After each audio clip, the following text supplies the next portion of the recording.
One, हमारा renal system चल रहा है और आज का हमारा टॉपिक है एंटी डायूरेटिक्स। तो एंटी डायूरेटिक्स वो ड्रग्स होते हैं जो कि यूरिन के वॉल्यूम को क्या कर देते हैं, कम कर देते हैं, ठीक है। और ये मेनली एक कंडीशन आती है डायबिटिक इंसिपिडस, उसके अंदर यूज लिए जाते हैं, ठीक है। तो डायबिटिक इंसिपिडस क्या है, इसके बारे में सुनना। अगर इसको मैं शॉर्ट में बताऊं तो इसके अंदर यूरिन आउटपुट बढ़ जाती है, यानी कि इसके अंदर पॉलीयूरिया होता है, ठीक है। अब वो कैसे होगा वो सुनो। ये मेनली दो कॉज की वजह से हो सकता है, या तो वो हो न्यूरोजेनिक और या फिर हो नेफ्रोजेनिक।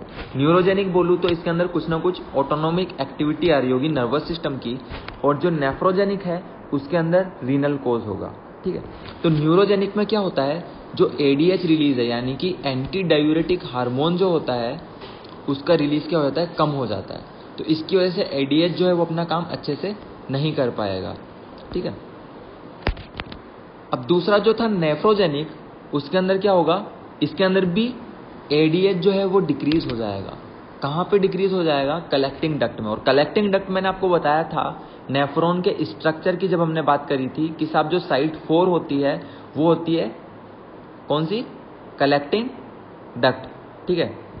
तो अब दोनों के दोनों यानी कि न्यूरोजेनिक और नेफ्रोजेनिक दोनों के दोनों क्या कर रहे थे, एडीएच का जो सिंथेसिस था उसको कम कर रहे थे, ठीक है। और एडीएच का सिंथेसिस कम होने की वजह से जो सीडी सेल्स हैं यानी कि कलेक्टिंग डक्ट के जो सेल्स हैं वो इम्परमिएबल हो जाएंगे वाटर के लिए। जब वो इम्परमिएबल हो जाएंगे वाटर के लिए तो वो वाटर का क्या होंगे, रीअब्जॉर्प्शन नहीं होने देंगे। वाटर का रीअब्जॉर्प्शन बॉडी के अंदर नहीं होने देंगे। तो जब बॉडी के अंदर वाटर का रीअब्जॉर्प्शन वापस से नहीं होगा तो ज़्यादा से ज़्यादा वाटर जो होगा वो यूरिन के थ्रू बाहर निकल जाएगा। और जहाँ कंडीशन अपने को देखने को मिलती है पॉलीयूरिया की, कौन सी कंडीशन देखने को मिलती है, पॉलीयूरिया की। यहाँ तक बात क्लियर है। बहुत से पेशेंट ऐसे भी होते हैं जिनको नाइट में बेड वेटिंग कर देते हैं, ठीक है, जिसको हम बोलते हैं नॉक्चूरिया। क्या बोलते हैं, नॉक्चूरिया। अब सुनो ड्रग्स एंड क्लासिफिकेशन।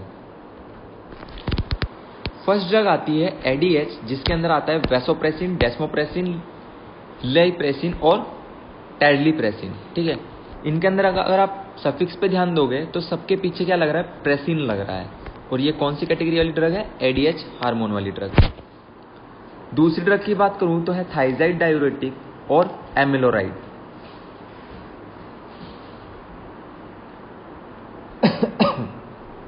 थर्ड आती है मिसलेनियस, जो इंक्लूड करता है इंडोमिथासिन, क्लोरप्रोप्रामाइड और कार्बामेज़ेपाइन। तो अब इन ड्रग्स की डिटेल में बात करते हैं। फर्स्ट है एडीएच यानी कि एंटी डायूरेटिक हार्मोन। इसमें फर्स्ट ड्रग आती है वैसोप्रेसिन, ठीक है। तो वैसोप्रेसिन जो है वो रिलीज होता है हाइपोथैलेमस से और स्टोर होता है पोस्टीरियर पिट्यूटरी में, ठीक है।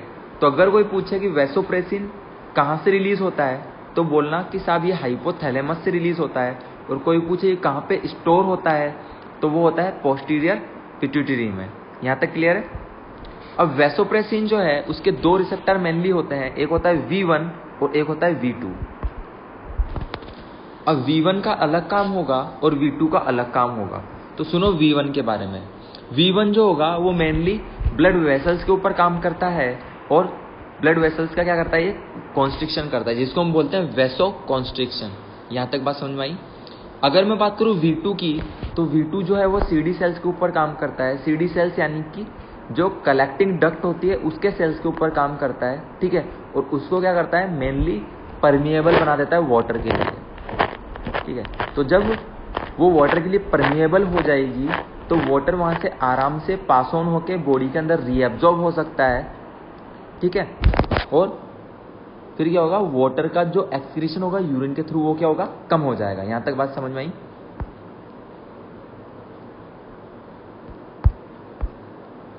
अब सुनो इसके यूजेस।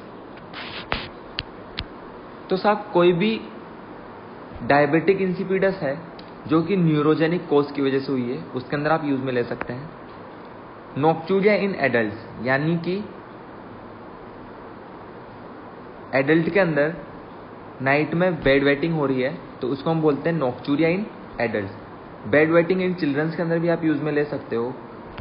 मैंने आपको बताया था कि जो V2 था वो CD सेल्स के ऊपर वर्क कर रहा था। इसका मतलब option number 1, option number 2 and option number 3 के अंदर V2 सेल्स काम कर गया। यहां तक बात समझ में आई। इसने बोला ब्लीडिंग ईसोफेजियल वेराइसिस, इसमें क्या होगा, ईसोफेगस की जो वेसल्स होती है वहां से होगी ब्लीडिंग।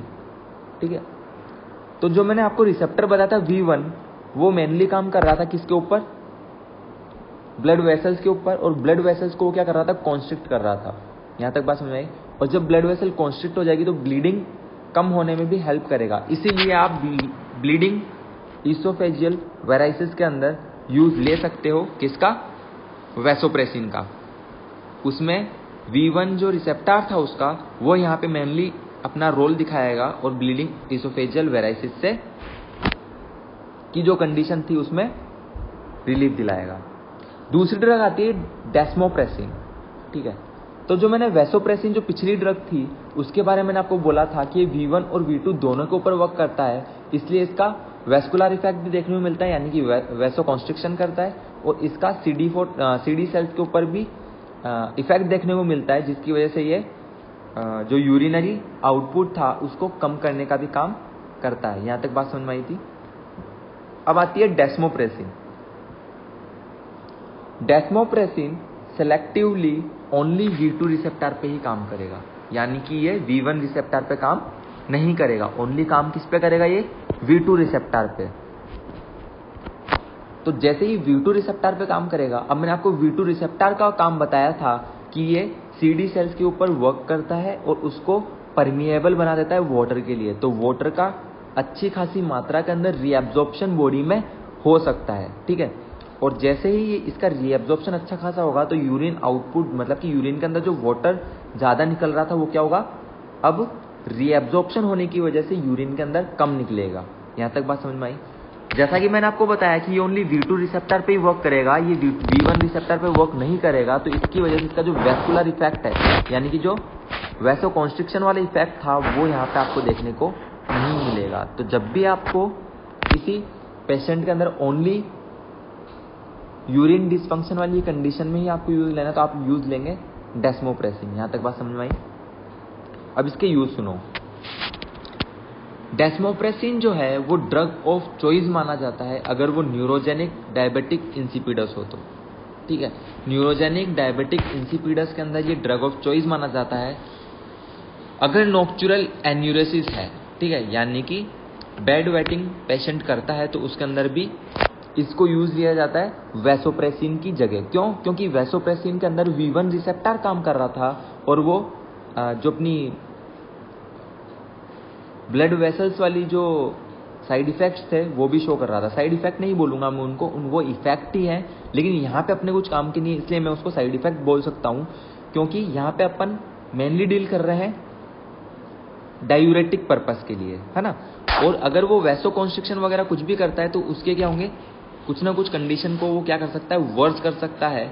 इसलिए हम वैसोप्रेसिन की जगह डेस्मोप्रेसिन को यहाँ पे ड्रग ऑफ चॉइस मानेंगे। यहाँ तक बात क्लियर है। अब सुनो स्पेशल की पॉइंट्स टू बी रिमेंबर।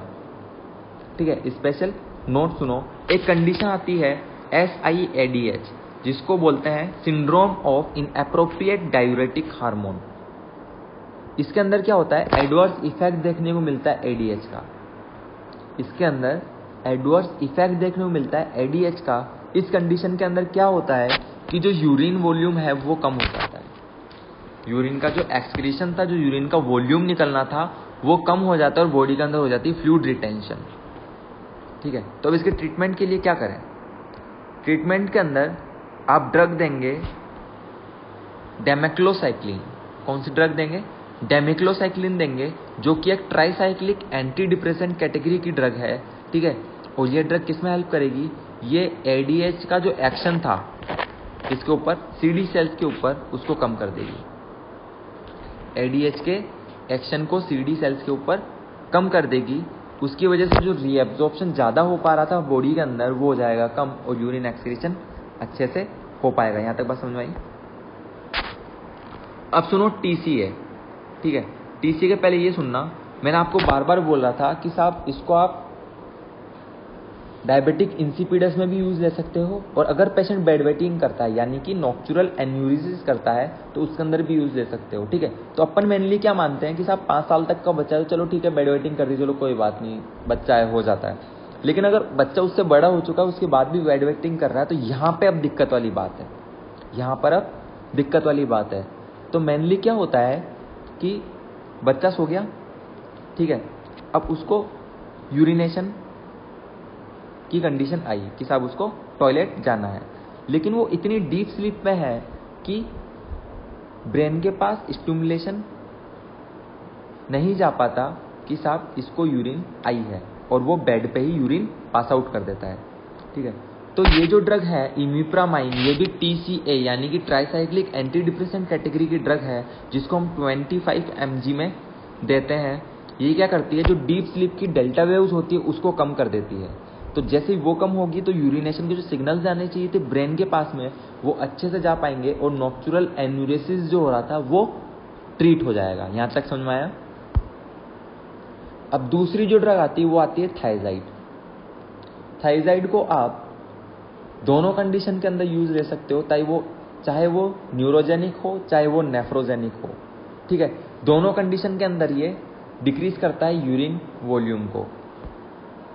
अब मैकेनिज्म सुनना, मैकेनिज्म क्या है, ये क्या करता है कि पीसीटी जो अपनी साइट फर्स्ट थी वहां पे एब्जॉर्प्शन बढ़ा देता है।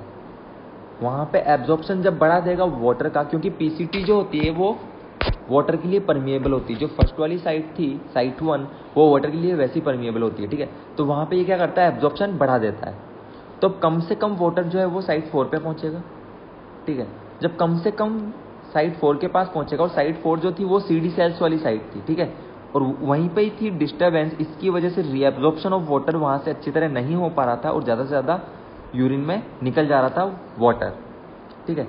अब जब पहले ही इसने रीएब्जॉर्प्शन कर लिया, ठीक है, जब पहले इसने रीएब्जॉर्प्शन कर लिया साइट फर्स्ट में, तो साइट 4 के पास वैसे कम पहुंचेगा वाटर।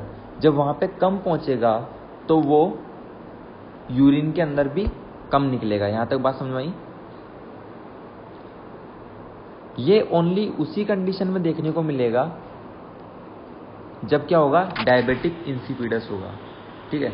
जब डायबिटिक इंसिपिडस की कंडीशन होगी तभी आपको देखने को मिलेगा, क्योंकि नॉर्मल जो सर्कमस्टेंसेस होती है उसके अंदर साइट 4 के ऊपर एडीएच जो प्रेजेंट रहता है उसका कोई भी डिसफंक्शन नहीं होता है, ठीक है। तो इसी वजह से ये ओनली डायबिटिक इंसिपिडस वाले पेशेंट में ही यूरिन वॉल्यूम कम करता है, नॉर्मल पेशेंट के अंदर यूरिन वॉल्यूम का कोई इफेक्ट नहीं डालेगा। यहां तक बात क्लियर है। अब थायराइड के अंदर एक और ड्रग आती है एमिलोराइड, ठीक है। ये ड्रग ऑफ चॉइस कही गई है नेफ्रोजेनिक डायबिटिक इंसिपिडस के अंदर। डायबिटिक इंसिपिडस अगर वो नेफ्रोजेनिक कोज की वजह से हुआ है तो उसके अंदर हम यूज लेंगे एमिलोराइड। थर्ड आती है मिसलेनियस कैटेगरी, जिसके अंदर फर्स्ट ड्रग आती है इंडोमिथासिन, जो कि NSAID कैटेगरी की ड्रग है। NSAID बोलूं तो non steroidal anti inflammatory drugs, ठीक है। इन ड्रग्स को आप काम में ले सकते हैं अगर नेफ्रोटिक सिंड्रोम है या फिर नेफ्रोजेनिक डायबिटिक इंसिपिडस है, यानी कि किडनी कोज से रिलेटेड कोई भी यूरिनरी प्रॉब्लम है तो उसके अंदर आप यूज ले सकते हैं। कैसे काम करेगा ये सुनना, ठीक है। फर्स्ट सुनो कि नेफ्रोटिक सिंड्रोम में क्या होता है। नेफ्रोटिक सिंड्रोम में क्या होता है कि यूरिन के थ्रू प्रोटीन बाहर निकलता है, मतलब कि प्रोटीन वैसे क्या रहना चाहिए था, बॉडी के अंदर ही रहना चाहिए था, यूरिन के थ्रू बाहर नहीं निकलना चाहिए था। लेकिन क्योंकि बॉडी के अंदर GFR बढ़ जाती है तो उसकी वजह से क्या होता है, हाइपर फिल्ट्रेशन होने की वजह से प्रोटीन यूरिन के थ्रू बाहर निकलने लग जाता है। और जैसे ही बॉडी के अंदर प्रोटीन की कमी होगी तो आपको पेशेंट के अंदर एडिमेटस कंडीशन देखने को मिलेगी, बॉडी सूजी से नजर आएगी आपको। ये होता है नेफ्रोटिक सिंड्रोम के अंदर, ठीक है। अब ये कैसे काम करता है ये सुनो। NSAID जो है यानी कि इंडोमिथासिन जो है वो प्रोस्टाग्लैंडिन के सिंथेसिस को क्या करता है, कम कर देता है। जैसे ही इसके सिंथेसिस को कम करेगा, ठीक है, तो कम होने की वजह से क्या करता है, ये डायलेशन करता है, जैसे कम होगा तो डायलेशन करेगा। तो ये एफरेंट आर्ट्रियोल जो प्रेजेंट रहती है नेफ्रॉन्स के ऊपर, उसको भी डायलेट कर देगा। सुनो अब मेरी बात, आपने सुना होगा बोमेन कैप्सूल, जहाँ पे फिल्टर होता है, ठीक है। तो जो आने वाली आर्टरी होती है वो होती है एफरेंट आर्टरी, और जो जाने वाली आर्टरी होती है वो होती है इफरेंट आर्टरी, ठीक है। जो एफरेंट आर्टरी होती है वो थोड़ी डायलेट रहती है, ठीक है, जिसकी वजह से भारी भरकम ब्लड वहाँ पे आ पाए। और जो जाने वाली इफरेंट आर्टरी होती है वो थोड़ी नैरो होती है, ताकि बोमेन कैप्सूल के वहाँ पे प्रेशर जनरेट हो सके और फिल्ट्रेशन कैरी आउट हो सके, ठीक है। उसकी वजह से क्या होता है, फिल्ट्रेशन अच्छी तरीके से होता है, क्योंकि लाने वाली थोड़ी मोटी है और ले जाने वाली थोड़ी पतली है। इसकी वजह से वहाँ पे क्या होता है कि प्रेशर क्रिएट होता है, उसकी वजह से फिल्ट्रेशन का काम होता है। यहाँ तक बात समझ में आई। अब जो प्रोस्टाग्लैंडिन सिंथेसिस कम हो जाएगा तो जो ले जाने वाली जो सकड़ी थी वो क्या हो जाएगी, अब डायलेट हो जाएगी। इसकी वजह से जो प्रेशर क्रिएट होता है फिल्ट्रेशन के टाइम में, वो उतना प्रेशर क्रिएट नहीं हो पाएगा, ठीक है। उसकी वजह से हाइड्रोस्टेटिक प्रेशर जो है वो कम हो जाएगा, और जो फिल्टर हो रही थी, मैंने आपको बोला फिल्टर भी इसमें कम होगा, इस वजह से जीएफआर भी कम हो जाएगा। दोनों चीजें कम होने की वजह से जो एक्सेस प्रोटीन फिल्टर होकर यूरिन के थ्रू बाहर निकल रहा था वो नहीं निकल पाएगा, तो नेफ्रोटिक सिंड्रोम के अंदर हेल्प मिलेगी, ठीक है। नेफ्रोटिक सिंड्रोम जिसके अंदर प्रोटीन यूरिन के थ्रू बाहर निकलता है, उस कंडीशन के अंदर रिलीफ मिलेगी फर्स्ट तो, ठीक है। दूसरा, क्योंकि जीएफआर कम हुआ था और हाइड्रोस्टेटिक प्रेशर कम हुआ था, ठीक है, तो कम से कम जो वाटर है वो फिल्टर आउट होकर बाहर निकलेगा। तो डायबिटिक इंसिपिडस जो नेफ्रोजेनिक कोज की वजह से हो रहा था उसके अंदर भी आपको रिलीफ मिलेगा। यहाँ तक बात क्लियर है। थर्ड अपनी जो ड्रग आती है वो है कार्बामेजेपाइन।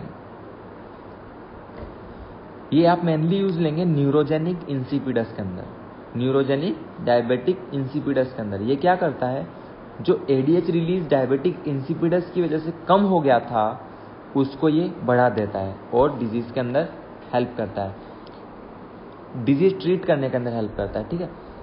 तो आज की हमारी क्लास एंटी डायूरेटिक्स यहीं ख़त्म करते हैं। Thank you, that's all for today.